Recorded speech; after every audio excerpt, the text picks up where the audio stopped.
বর্তমানে জামাত দেশের শত্রু। আগেও এরা রাজাকার ছিল, এখনো রাজাকারের পাল্লাই আছে। তারা কিন্তু রাজাকার হইয়া বিএনপির রাজাকার কয়। কাজেই আপনারা সাধু সাবধান, সতর্ক থাকবেন।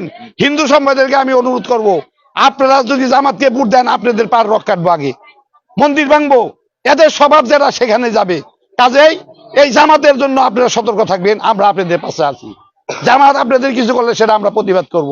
জামাতকে আপনারা ভোট দিবার গেলে বিবেচনা করে দিবেন, ক্ষতি করতে পারে। আমি আপনাদেরকে দাবি রেখে গেলাম, ধানের শীষে ভোট দিবেন, আরামে বসবাস করবেন এবং যার যার ব্যবসা করবেন, চাঁদাবাজির হাত থেকে মুক্ত থাকবেন।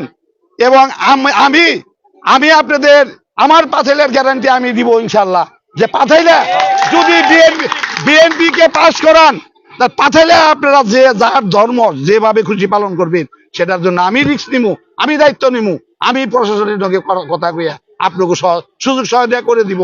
কাজেই আপনারা যার যার ধর্ম সেই সেই পালন করেন এবং যার যার অনুষ্ঠান সেই সেই করবেন। আপনারা যার যার ব্যবসা বাণিজ্য ঠিক মতন করবেন। কোনো রকম কোনো অসুবিধা হলে আমাকে জানাবেন। এবং ধানের শীষে ভোট চেয়ে আমি আবারও আমার বক্তব্য এখানে শেষ করি। সবাইকে ধন্যবাদ। আজকে পূজায় যারা আসছেন, পূজা সুন্দর মতন আপনারা পূজা পালন করে যার যার এখানে বোধহয় পুরো তোবারকের ব্যবস্থা আছে, আপনাদের সিন্নির ব্যবস্থা আছে, আপনারা সেখানে বুক করবেন এবং প্রসাদের ব্যবস্থা আছে। আপনারা সবাই যার যার প্রসাদ নিয়ে যাবেন। এই বলে আমি আমার বক্তব্য এখানে শেষ করলাম।